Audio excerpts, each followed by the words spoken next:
4 जुलाई से सावन मास के साथ ही कांवड़ यात्रा की भी शुरुआत हो चुकी है और सावन शिवरात्रि तक कांवड़ यात्रा चलेगी। अधिक मास की वजह से इस बार सावन मास में 8 सोमवार का व्रत भी किया जाएगा। तो आइए जानते हैं कांवड़ यात्रा को लेकर क्या नियम है और सबसे पहले किसने कांवड़ यात्रा की शुरुआत की थी। कांवड़ यात्रा में शिव भक्त गंगा तट पर कलश में गंगा जल भरते हैं और उसको कांवड़ पर बांधकर कंधों पर लटकाकर अपने अपने इलाके के शिवालय में लाते हैं और शिवलिंग पर गंगा जल अर्पित करते हैं। कांवड़ यात्रा को लेकर शिव भक्त में खासा उत्साह देखने को मिलता है। धार्मिक मान्यताओं के अनुसार कांवड़ यात्रा करने से भगवान शिव सभी भक्तों की मनोकामनाएं पूर्ण करते हैं और जीवन के सभी कष्टों को दूर करते हैं। पुराणों में बताया गया है कि कांवड़ यात्रा भगवान शिव को प्रसन्न करने का सबसे सहज रास्ता है। आइए जानते हैं कांवड़ यात्रा कैसे शुरू हुई और कांवड़ यात्रा की परंपरा तथा कांवड़ यात्रा के क्या नियम हैं। कांवड़ यात्रा को लेकर पहली मान्यता यह है कि भगवान परशुराम ने सबसे पहले कांवड़ यात्रा की शुरुआत की थी। परशुराम गढ़ मुक्तेश्वर धाम से गंगा जल लेकर आए थे और यूपी के बागपत के पास स्थित पुरा महादेव का गंगा जल से अभिषेक किया था। उस समय सावन का महीना चल रहा था। इसी के बाद से कांवड़ यात्रा की शुरुआत हुई। आज भी इस परंपरा का पालन किया जा रहा है। लाखों भक्त गढ़ मुक्तेश्वर धाम से गंगा जल लेकर आते हैं और पूरा महादेव पर जल अर्पित करते हैं।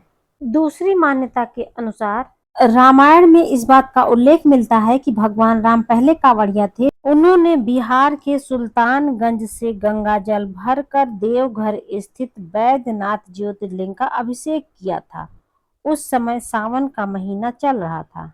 तीसरी मान्यता के अनुसार प्राचीन ग्रंथों में रावण को पहला कांवड़िया बताया गया है। समुद्र मंथन के दौरान जब भगवान शिव ने हलाहल विष का पान किया था तब भगवान शिव का कंठ नीला हो गया था और वे तभी से नीलकंठ कहलाए थे। लेकिन हलाहल विष के पान करने के बाद नकारात्मक शक्तियों ने भगवान नीलकंठ को घेर लिया था। तब रावण ने महादेव को नकारात्मक शक्तियों से मुक्त करने के लिए गंगा जल भरकर पूरा महादेव का अभिषेक किया, जिससे महादेव नकारात्मक ऊर्जाओं से मुक्त हो गए। तभी से कांवड़ यात्रा की परंपरा प्रारंभ हो गई। चौथी मान्यता के अनुसार त्रेता युग में श्रवण कुमार ने पहली बार कांवड़ यात्रा शुरू की थी। श्रवण कुमार ने अंधे माता पिता को तीर्थ यात्रा पर ले जाने के लिए कांवड़ में बैठाया था। श्रवण कुमार के माता पिता ने हरिद्वार में गंगा स्नान करने की इच्छा प्रकट की थी। माता पिता की इच्छा को पूरा करने के लिए श्रवण कुमार ने कांवड़ में ही हरिद्वार ले गए और उनको गंगा स्नान करवाया। वापसी में वे गंगा जल भरकर साथ लाए और बताया जाता है कि तभी से कांवड़ यात्रा की शुरुआत हुई। पांचवी मान्यता के अनुसार समुद्र मंथन के दौरान जब महादेव ने हलाहल विष का पान कर लिया था तब विष के प्रभाव को दूर करने के लिए भगवान शिव पर पवित्र नदियों का जल चढ़ाया गया था ताकि विष के प्रभाव को जल्दी से जल्दी कम किया जा सके। सभी देवता मिलकर गंगा से जल लेकर आए और भगवान शिव पर अर्पित कर दिया। उस समय सावन का महीना चल रहा था।